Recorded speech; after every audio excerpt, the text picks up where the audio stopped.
Welcome back. I'm here to bring you guys episode 3 of Apple Cider Vinegar, which is a true story based on lies. I'm going to do a quick recap of what has happened in the last part, but remember, if you want more details, you can either watch the show or go back and watch the last 2 parts. Anyway, meet Belle Gibson, everyone. A mom, an entrepreneur, an author, and most importantly, a cancer patient. When she was a wee child, she gained these immense acting skills that allowed her to make a fake heart attack look so real that they had to call an ambulance when her so-called boyfriend dumped her. Skills that allowed her to run away from home at the age of 12 and never look back. At the age of 19, she had her first child with her then boyfriend Nathan. At 20, she started a little online shop called Organic Baby, which sold baby products, all while dumping Nathan and attaching herself to Clive. By 21, she'd shut down Organic Baby and ideated the concept of the whole pantry. It seems like a typical business story until you realize that the premise of her app, The Whole Pantry, is based off of a lie she told the internet when she was 19. She'd been diagnosed with brain cancer. The doctors gave her 6 weeks to live, 4 months tops. But with the help of her app, The Whole Pantry, she managed to stay alive for more years than any doctor could have ever predicted. It would have been impressive if it wasn't for the fact that she lied about having cancer. In parallel to Belle, we have Mila, a young 25-year-old who had been diagnosed with cancer 3 years ago, a woman who had refused medical practices and went with alternative medicine such as juicing and enemas. She was the first person Belle had seen who turned her cancer journey into something that meant something to people. But when Mila refused to give her the time of day, Belle made up her mind to take everything Mila held dear. And of course, that includes Mila's best friend, Chanel. Chanel, however, somehow realized that Belle was full of crap and a couple years later goes to Justin to write an expose on Belle. Justin is more than happy to expose Belle because his wife was recently diagnosed with breast cancer, and instead of thinking about using conventional medical practices, which has scientific research and backing to it, she gets sucked into the vortex that Belle had created, which simply says that diet can cure cancer. However, not everyone is as naive as Lucy, and that's how the whispers start. Is Belle telling the truth? Does she have brain cancer? Those whispers are getting under Belle's skin so much that she hired Heck, a crisis manager, to help her detangle the situation. And the two do some lines of coke at her place, have a bit of fun with wine in the pool before reaching an agreement. He's going to help her. The lines for Heck, however, don't just stop at Belle's house. He's currently in the bathroom of his office getting high as he talks to himself. Belle is incessantly knocking at the door, but he doesn't care. He needs to finish the monologue that he started. Fake news, post-truth, our arrogance where we fuck facts and cherry-pick science we want to believe in. Stories were meant to connect us, but our compulsion to narrativize and dramatize heroes, journeys, goodies, and baddies, we've become incapable of objective thought. He does like a total of 4 lines before he steps out of the bathroom, and when he does, he's yapping away at Belle too. Don't be nervous, don't be charming. Simple answers, don't overshare. Did you sleep last night? You've got pubes on your chest. She tries to wipe away the facial hair from his shirt, but he pushes her away. Turns out today is the day that Belle is doing one of those completely staged interviews that Heck had told her about. It's a Zoom interview with the Women's Weekly magazine, and almost immediately Belle turns on her charm. I just have to say, and it's that I love Women's Weekly despite the circumstances. This is genuinely so surreal for me. My grandmother used to subscribe every month even when she couldn't afford it. I would look at the women in the articles, and it was before I could read. I would imagine what it would be like to be that interesting that someone would want to write about you. I'm a big fan. Why don't you tell me about yourself, Belle? Oh, okay, what do you want to know? She thinks back to her middle school years. She actually looked like a very happy kid back then. She would do all the goofy things we did as a child. Well, I'm a Libra sun, Capricorn rising, and I've never had a father. I don't say that to elicit sympathy, it's just an objective fact. But there are definitely father figures who have guided me, shaped me. And those father figures were the likes of Bill Gates and Mark Zuckerberg. Her brain was filled with their thoughts and stories. They were all people who created something that could empower people via software. They've used the web as a tool to lift people up, to give them the power to make informed decisions. And that's what Belle wants to do with her app as well. Back in 2012, as she's poring over the business side of her app, she realizes that what she needs most of all is something visual, something that people will look at and immediately be drawn to and want to keep coming back. She's pacing around this skateboarding park telling a photographer who's there taking photos, "We've got health and wellness, lifestyle guides, a recipe conversion tool, and a shopping list function, which is so cute and fun, but it's the 50 recipes, all gluten-free, paleo, and all vegan. I need to collaborate with a photographic vision. I don't shoot food though."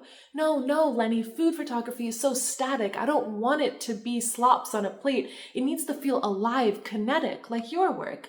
Belle told him that she found him via Instagram, and so that's what he tells Justin and Sean when they come looking for him years later. And Justin asks him the question that Chanel's story brought to light. Did you ever wonder if she was legit? About the cancer? No, that all tracked. About the app? Yeah, she was a hustler, straight up. That was obvious. Back then, when he'd agreed to sign on to Belle's team, she had taken him to this small room where she'd locked away two men in front of computers, one to code the Android version of the app and the other to code the Apple version. Okay, so I know it doesn't look profesh yet, but it's 3.1 by 5.6, which is actually bigger than most professional studios. And whatever equipment you need, we can just put it up in the company credit card. I'm paying everyone $21.50 an hour, or we could explore foregoing an hourly fee for a more profit share arrangement if that's of interest, say 3% all earnings. But Lenny never saw a single cent of that money. She says that brain cancer makes her forget things, and Justin scoffs. What, like paying her bills?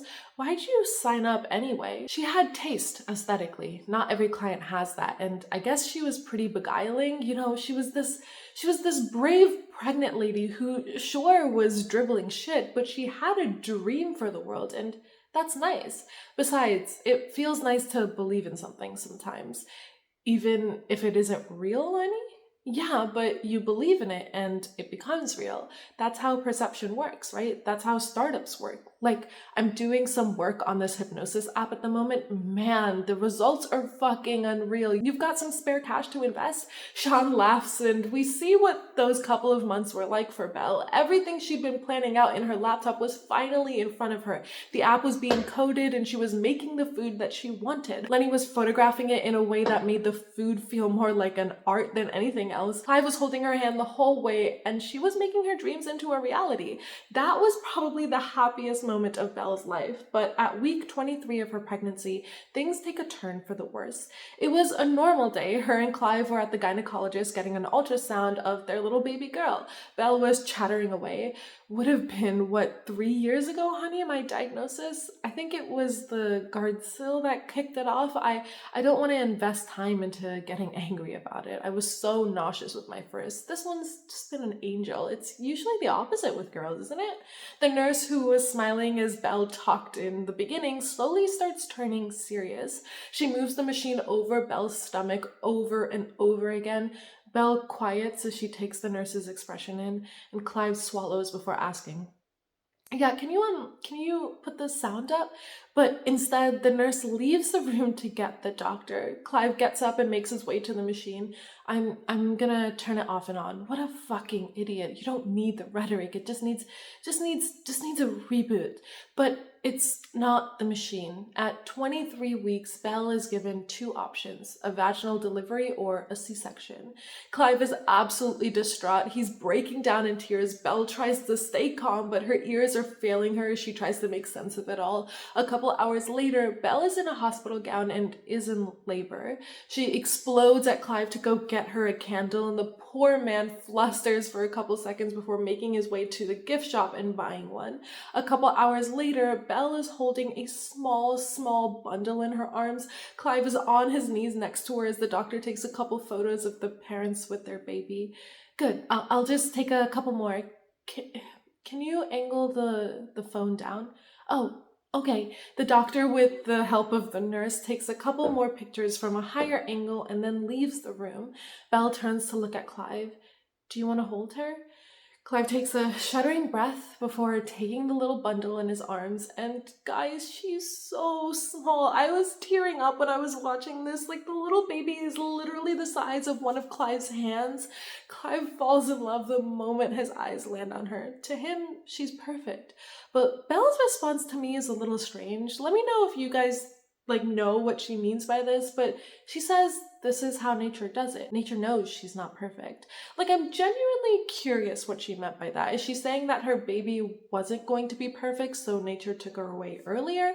Anyway, Clive either doesn't like that remark or just doesn't know what to do with it, so instead he makes his way over to a wall and sits down on the ground holding this baby close to his heart. The nurse approaches Belle with her phone. Hi, do you want to take a look now? Belle nods, and the nurse opens up a website and puts it in front of Belle's face.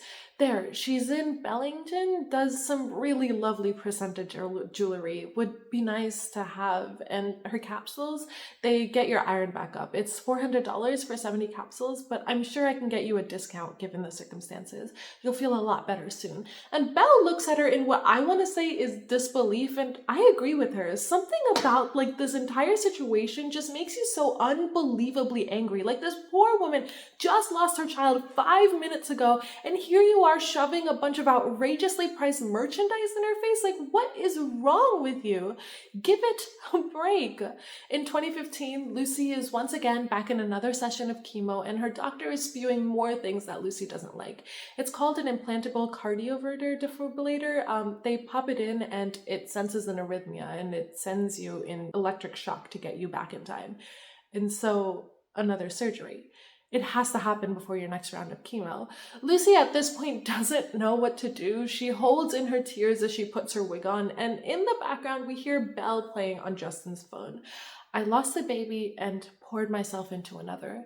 The whole pantry was born out of a place of unimaginable grief, but also out of love.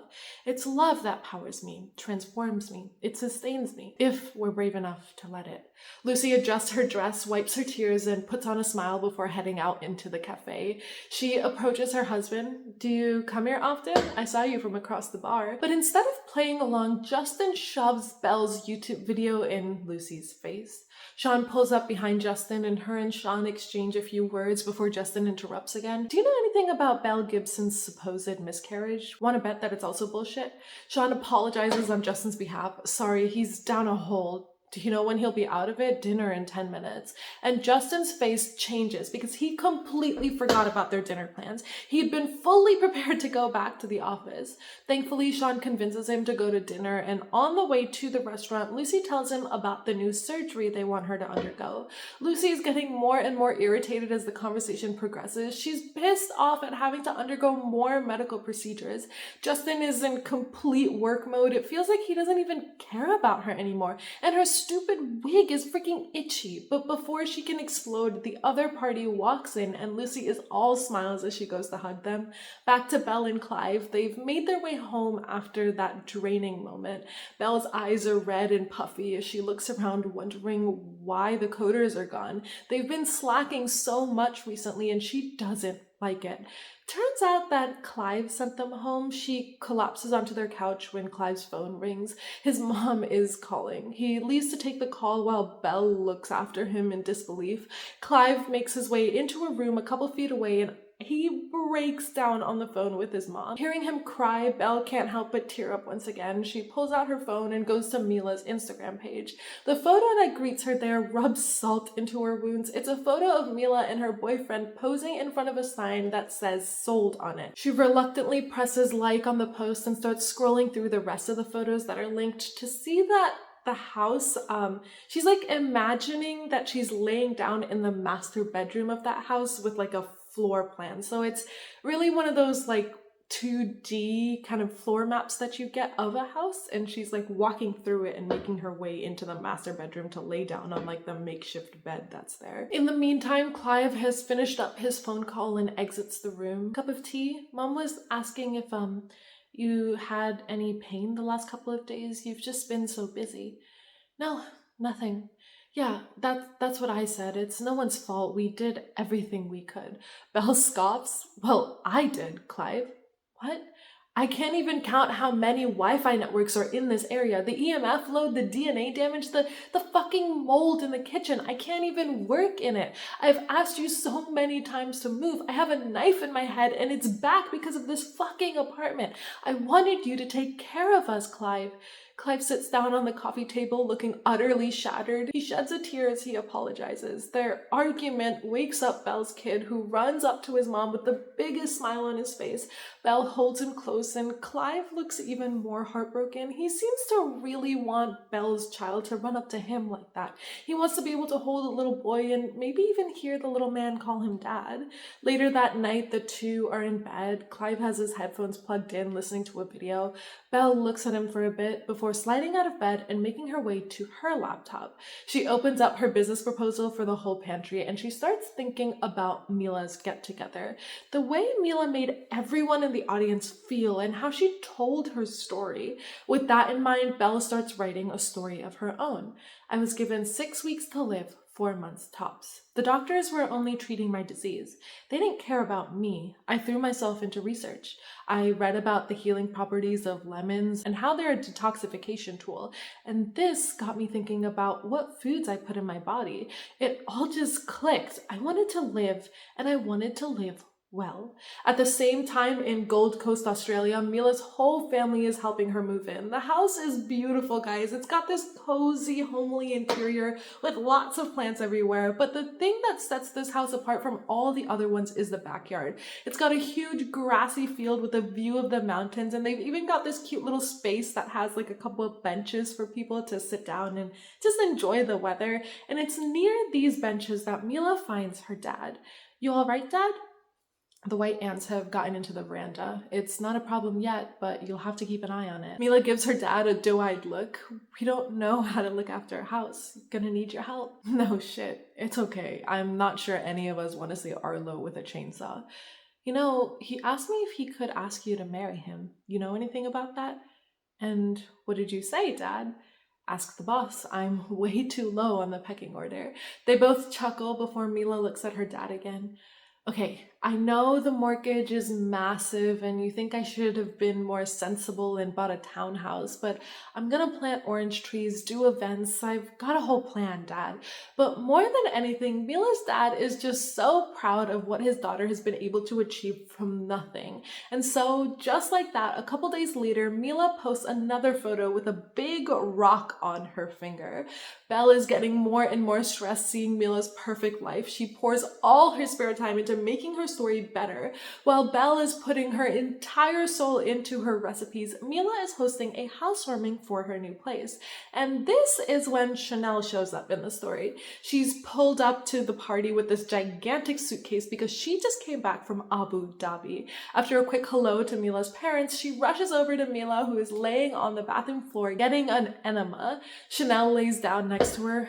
Arlo Palmer. Didn't he used to vomit on command? That was to get out of maths, Chanel. Oh, yeah, and social studies. He didn't really like the book learning much. Reader, she married him.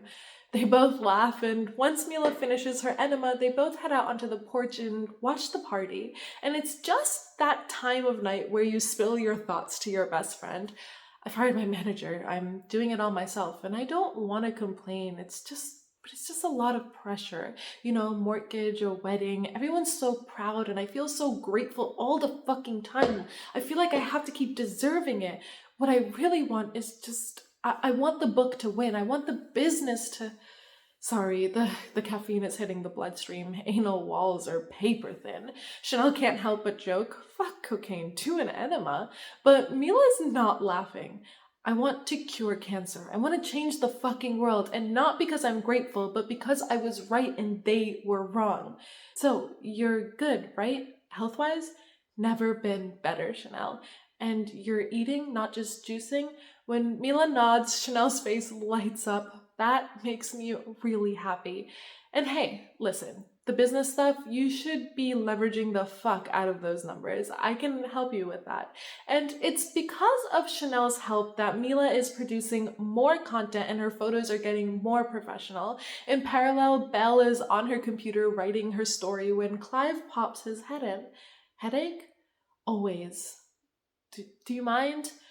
Just thought that you might want to know they think it's ready. Belle's eyes widen as she rushes out the door, and Clive has that small smile on his face. He's genuinely happy for her. Belle is all smiles as her coders show her the demo. She's thanking everyone incessantly as Clive pops open a bottle of champagne, and that is the start of the happiest days of Belle's life. Her app is exploding. The whole pantry gets over 1.5 million downloads, made over 700K in revenue. Her social media following is now at well over 1 million. And the cutest part is that Clive goes out grocery shopping using Belle's app. He finds people who come up to him telling him that they're using the whole pantry as well to shop. Clive doesn't hold back the pride in his voice when he tells them that his partner made the app, and they always tell him to thank Belle for it. Her recipes are helping their diagnosed family members out a lot. By 2013, Belle is a well-known figure in the natural health and living space, and she was finally able to afford that big house that she had wanted ever since she found out that Mila bought a house of her own. Clive is once again setting up the furniture while Belle comes back from a day of shopping. She's bought stuff that will help them do some entertaining in this place, and as she's unpacking the bags of stuff, her eyes catch on an envelope that's laying on the kitchen counter. She rushes over, rips it open with a huge smile on her face, and out of the envelope comes a book titled The Whole Pantry and a letter from Blue Feather Publishing. Dear Miss Gibson, thank you for the submission of your manuscript, The Whole Pantry. We receive a high volume of submissions and can only publish a portion of those manuscripts submitted to us. The overall caliber of the submissions we received is very high, which makes the assessment process highly competitive and challenging. Your submission was carefully considered by our team. However, we regret to inform you that we could not publish The Whole Pantry. We wish you good luck with your writing in the future. So basically, this is a bunch of corporate jargon to say that they won't be printing her book. Belle's smile falls off her face as she reads this. She grabs her phone out of the bag and dials up the company. I understand the rejection policy. I'm just asking for feedback. I'm actually a good friend of one of your authors, Mila Blake. She's a dream, yes. My app, though, was downloaded over 50,000 times in its first month, but Belle doesn't have the influence to scare a big company like Blue Feather Publishing. All she can do is roll around on the floor, holding her head in her hands. Clive goes up to her to cheer her up. He gives her some medicine and some chocolate because he read a study of these endorphins that are found in chocolates.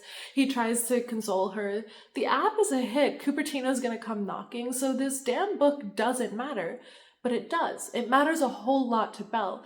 I want a book, Clive, something I can hold in my hands so my son can look back at it and tell his kids, my mom did that. I just feel like focusing on the app right now, letting it grow organically away from the personal story. And when we're ready to sell up, Belle scoffs. He wants a bigger house already. Babe, you can't shit in 3 bathrooms? Yeah, the opposite actually. This place, I'm nervous. Oh my God, it's a tax deduction in a home office. I can do the photos here. You agreed. You love living on the beach. I met a woman doing groceries. Her dad's sick. She has the app, and I think maybe we go under the radar a little. I think that cardigan can go under the radar. Short legs, long torso, not your fault. Like, maybe we don't push it as much, dial back the cancer part. So what is that? You want me to, I don't know, why don't we talk to potential buyers? I've started to dive into some research.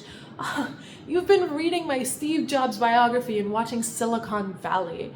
You can do anything, Belle. You've proven that. Maybe there's a business that's not so much about your cancer. All that energy in this space, it's negative energy. Then what? Mila gets to be the authority on how to beat this disease? And that thought is the one that Belle can't stand. The reason she will never dial back on the cancer part of the story. So everything Clive says is a moot point. Sometime later, Belle makes her way to Sydney where the publishing company is. Clearly, she can't get what she wants yelling at some woman over the phone, so it's gonna have to happen in person. I have Belle Gibson for Julie. She's in the lobby with me right now. Okay, bye-bye. I'm sorry, that's not on Julie's schedule today. Oh, it's on mine. I have a confirmation right here. And she quickly flashes her phone at the receptionist. Sorry, there's been some disorganization lately because of the merger. Oh, that must be stressful, you poor thing. I just flew up from Melbourne, which would be totally fine, but I had to cancel my appointment with an oncologist for this. And of course, it's another sob story that makes people feel really guilty if they don't give Belle what she wants. So with her fake cancer, Belle manages to snatch a meeting with Julie. Julie right now is head deep in an argument with, I'm assuming, whoever the merger was with. He believes that the age of cookbooks is over. People these days just connect to the internet and Google these same recipes. Julie needs to learn to adapt, according to him. Their argument gets interrupted when Julie's secretary pops her head in to tell her that Belle is here. Julie is more than happy to send the man away despite not even knowing who Belle is. The two sit down and Belle tells her the story of the whole pantry. We launched a little under 4 months ago. In the first month, we were downloaded 50,000 times, and that was with no marketing other than my Instagram following. I'm up past 200,000 followers, all potential readers. All the recipes in the book spring forth from an integrated whole food philosophy: paleo, vegan, gluten, low sugar, of course. Where'd you get the recipes?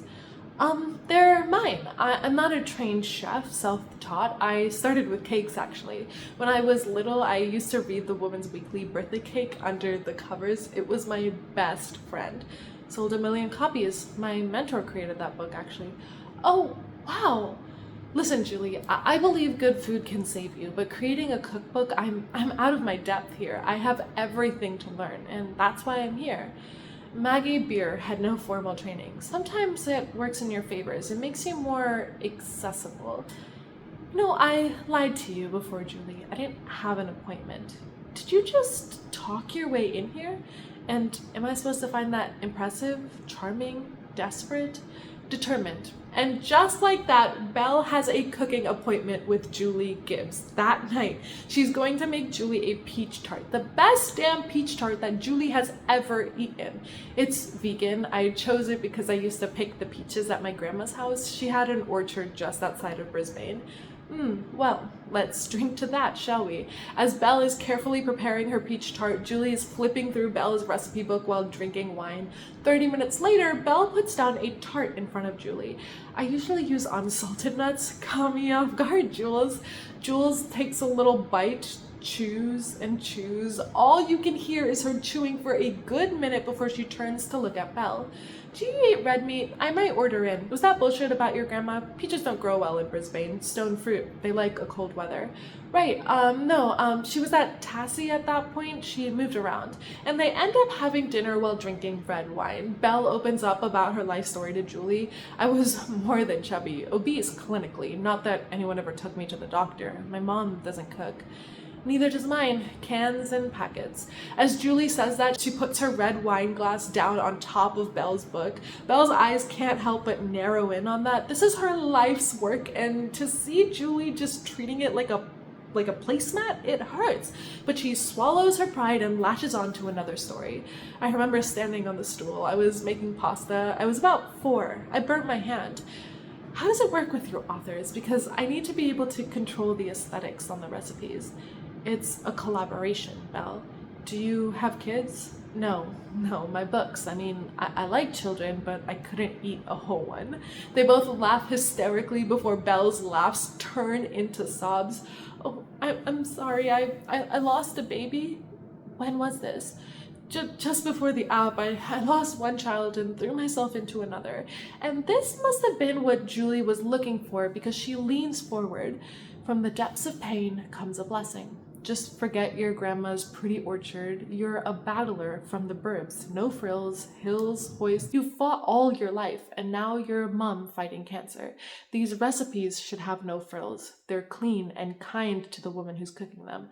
I see you. That's what you're saying. I've got your back.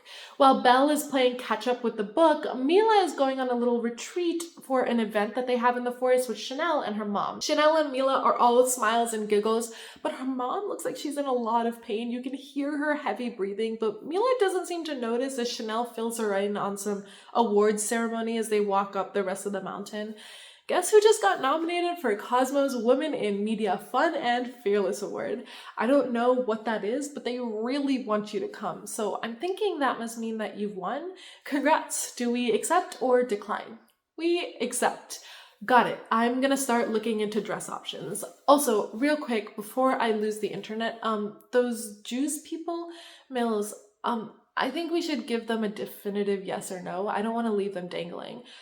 I don't know, Chanel. I know the money is insane. I hate the product though. 35 grams of sugar? I can't. But maybe we could start a juice range? No, that sounds like infrastructure. And right now what we need is posts for cash. Did you actually look at the link I sent you? And finally, Mila realizes that her mom is lagging behind. You alright, Mom? Her mom nods and makes a quick comment about the view before Chanel grabs Mila's attention again. That Belle girl in Melbourne just launched a recipe app, and I'm not saying we do an app, but yeah, maybe we do an app. Yeah, I'll read it, but we should keep talking about the juice thing. You know, glass bottles could be really special.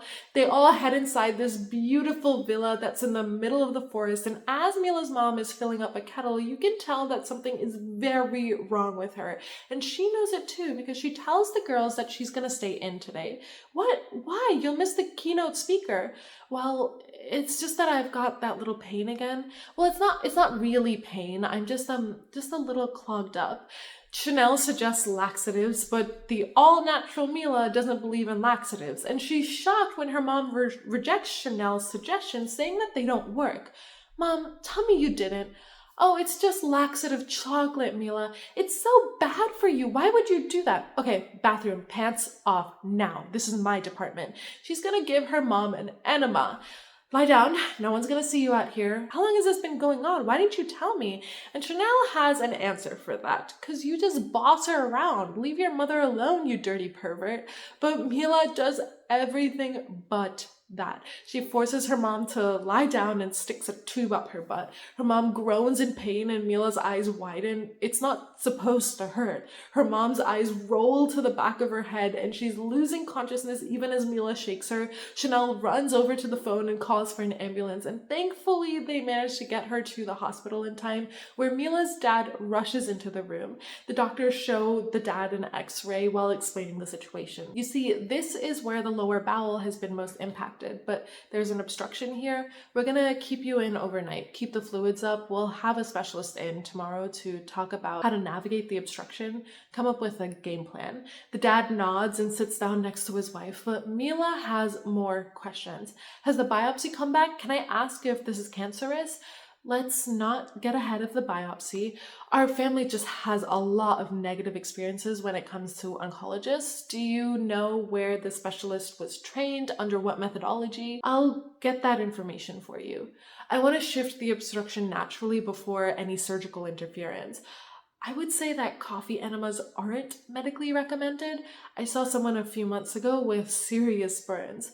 Well, that would have been performed incorrectly. There are huge benefits. The immunoboost alone, there's a risk of chronic oh, I'm so sorry. I don't know my medical terms, but there's a risk of something chronic from taking coffee enemas. And on top of that, that's a constant diarrhea, bleeding in the bowel, which can lead to sepsis.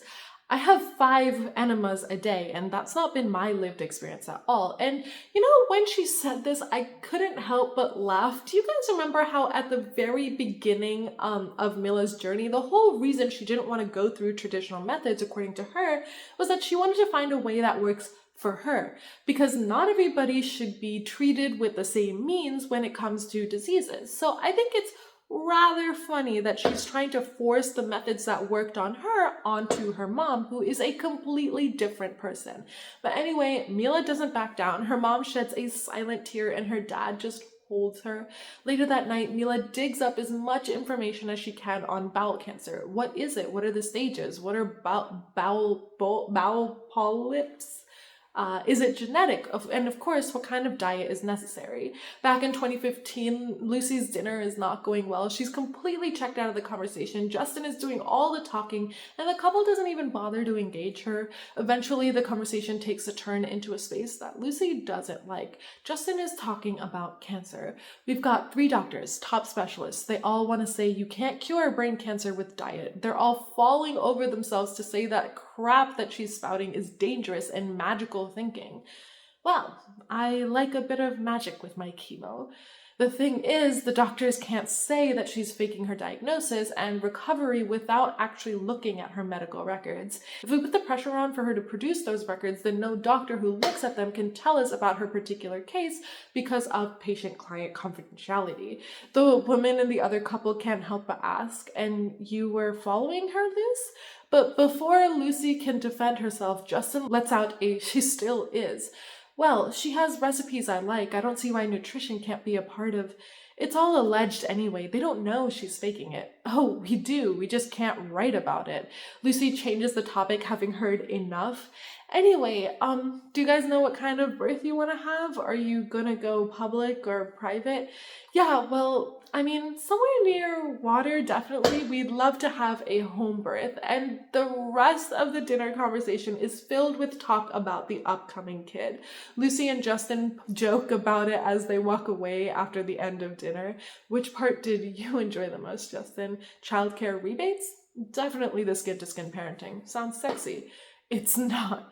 All of a sudden, Justin stops walking and turns to face Lucy while apologizing. But when Lucy asks what he's saying sorry for, he just stands there opening and closing his mouth like a fish. Lucy sighs and continues walking. Are you thinking we should have put some in the freezer? I mean, I know you wanted to, because if my heart is screwed up, my eggs are well cooked now, not even yellow, just gray and smelly. Let's walk through the gardens. Actually, Lucy, can we get the tram, please? I've got an early start and I'm just shattered. And Lucy's mind travels back to when they first began seeing each other. They would walk and talk for hours, and one of the things they talked about was travel. Lucy was an avid traveler, and as she was telling Justin all about these places that she's been, he tells her about his dream. He wanted to take a trip to South America. He wanted to get an old Ducati and just ride it through the whole country. But first, he had to save up a bit of money. However, that trip never happened. A few years into their marriage, here they are sitting at a tram stop with nothing left to say to each other. Lucy pulls off her wig and makes up her mind. I want to do the South America trip. That's good. That's a really good idea. We should book it in. Let's find some time after the next round.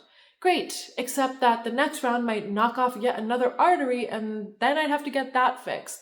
I don't know why you're mad at me.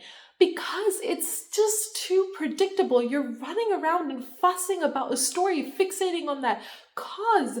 What do you want me to do, Lucy? Pack a bag. I'm done, Justin. I don't want to be messed around by more doctors.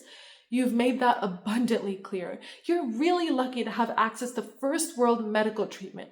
Don't you dare lecture me. I don't really want to wait around for you to finish work, okay? I don't have time. Sit in the chair, put that shit in your arm, be a good girl, Lucy. Okay, so Machu Picchu? That sounds fun. Yeah, maybe drink some pisco sours while we're there. Find a cure to breast cancer in a fucking mud hut in Patagonia.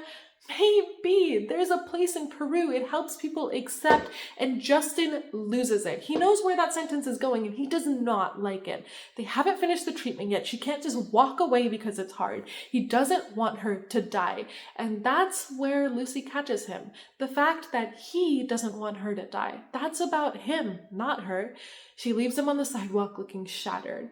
Going back to Melbourne in 2013, Mila is in her dressing room getting ready for the Cosmopolitan Fun and Fearless Female Awards. The room is filled with flowers and cards congratulating her and wishing her all the luck in the world. Chanel helps her put this blue dress on, and Mila can't help but be disappointed. She wanted a fairy princess look, something that made her feel delicate and beautiful, but the dress Chanel picked out screams more power than anything else. In another room, Belle is in a cream-colored sequined dress that very much screams princess. The only person supporting Belle, other than Clive, of course, is Julie, who isn't even there. She just sent Belle either a perfume or a bottle of alcohol. I'm not really sure which one. Both her and Mila end up sitting at different tables for the awards ceremony as the nominees get announced. Mila Blake, Greenstone Healing. Margot Ferguson, the STEMinist Collective. Belle Gibson, The Whole Pantry, and the winner of the inaugural 2013 Cosmopolitan Fun and Fearless Woman in Business Award goes to Belle Gibson, the CEO of The Whole Pantry. Belle is all smiles as she heads up to claim her prize and make her speech. Ooh, fun and fearless. I'll take it. It's been a rocky few years being a person in this world. I think a lot of you know that I was diagnosed with terminal brain cancer 3 years ago. What you don't know, because as a culture we don't talk about it, a little while ago I lost a baby at almost 24 weeks. I lost one child and threw myself into another. From the depths of pain comes a blessing. The whole pantry was born out of a place of unimaginable grief, but also out of love. It's love that powers me, transforms me, sustains all of us if we're brave enough to let it. While Belle is making her big acceptance speech, recognition is slowly shining on Mila. She's seen Belle before, so when they start mingling after the party, this time Mila is the one who seeks Belle out. You came up to me at my event in Brisbane. Right, yeah, that's right. I think just briefly. And the app, like, how did you even think about it? It's such an incredible idea. Oh, just thinking about what people needed. And Chanel can't help but ask, has Apple been in touch? I just heard a rumor. Shit, really? We've just started talking. It's a long process. I have to get your book, Mila. I've been going to the bookstores, but I can never find it. I ended up signing with Julie. She's at Penguin. I didn't know there was an advance. I'd write it for free. I just feel so grateful. Mila smiles a tight smile. She tried to be polite, but it's clear that Belle is trying to spite her just a little bit. She turns to Chanel. I'm gonna call it. I got a juice. And of course, Belle can't help but insert herself into this conversation. I tried hers, just couldn't stick. The enemas, I mean, you don't smell at all. No, you smell amazing. I just reeked all the time. Chanel has a good laugh at that, while Mila moves to book a cab for her and Chanel. But before the booking is complete, Chanel puts her hand on Mila's phone. Hold on, sorry, I feel like maybe I should stay and schmooze the Cosmo peeps about the profile they want to do about you. Belle also insists that Chanel stays because she doesn't know anyone else here, so Chanel stays behind and her and Belle watch Mila get out of there as fast as she can. Is she okay? Oh, yeah, she's fine. Like it's not a secret or anything. Her mom just got diagnosed with bowel cancer, so like she's gonna be fine, but they're just really close. Fucking cancer. What a bitch, right?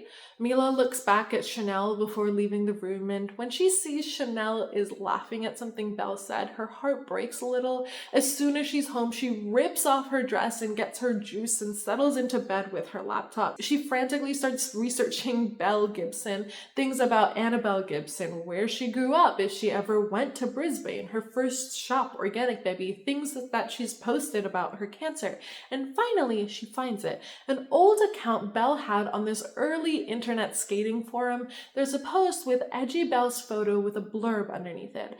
I just wanted to let you know I finally got out of surgery. The doctor told me I went into cardiac arrest and died for just under 3 minutes. I have fluid in my pericardium, which is the sac around my heart, and the most intense bruising from the paddles when they electrocuted me back to consciousness.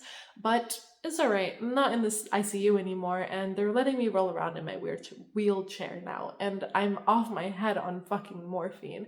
And then we get sent back to the interview that Justin conducted with Lenny, the photographer for Belle's stuff.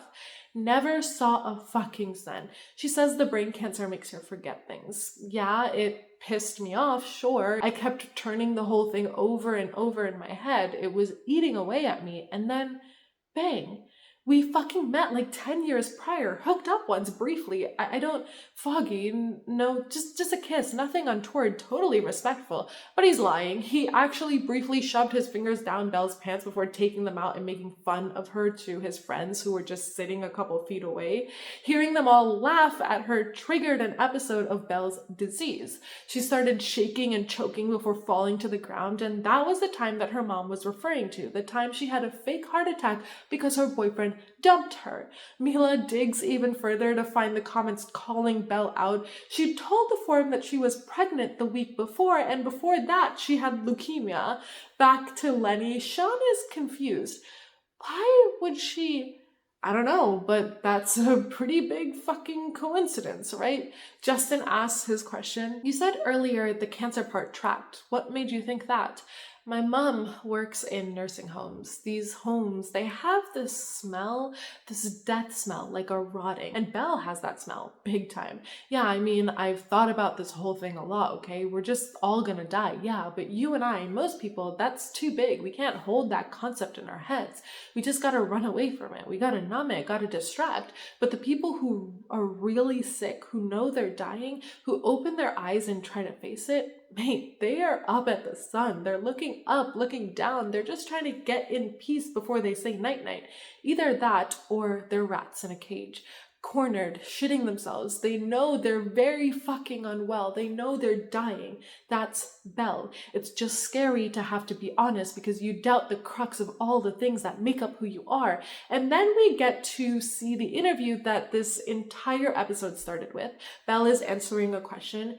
You know, I'm blonde, I have brown eyes, and I've got cancer. When you take away some of these high-level things, it's daunting. I don't want sympathy. I want people to say, okay, she's human. She's had a big life, not an easy life. Yes, well, I've spoken to your mom and dad about that. Belle looks towards Heck, who simply shakes his finger, but Belle ignores his sign and opens her mouth. Andrew? He's not my dad. She met him like 5 years ago. Will you be including this in your article? Realizing things are about to get bad fast, Heck pushes her away and tries to reason with the reporter, but Belle is too wound up. What did she say? What did she tell you about me? Because she's a compulsive liar and a fantasist. You can't print her toxic bullshit. You're meant to be a credible magazine that no one even reads. You know that? No one reads you. Your work is irrelevant. Magazines are irrelevant. Dead. R-I-fucking-P. And that is the end of episode 3. I have to say that this has been an interesting rewatch because I think the first time I watched this, I didn't realize how much of Mila's life Belle really stole and how much she genuinely wanted to steal it. When I first watched this, I thought that when Belle had ripped up all like her Mila things, she had started down her own path. But now that I'm watching it again, I realize that's not the case at all. Instead, she went after everything Mila had because she realized that they couldn't be friends. Mila wasn't giving her the time that she wanted. Anyway, that is all for today. I hope you guys enjoyed it, and I will see you in the next one. Bye!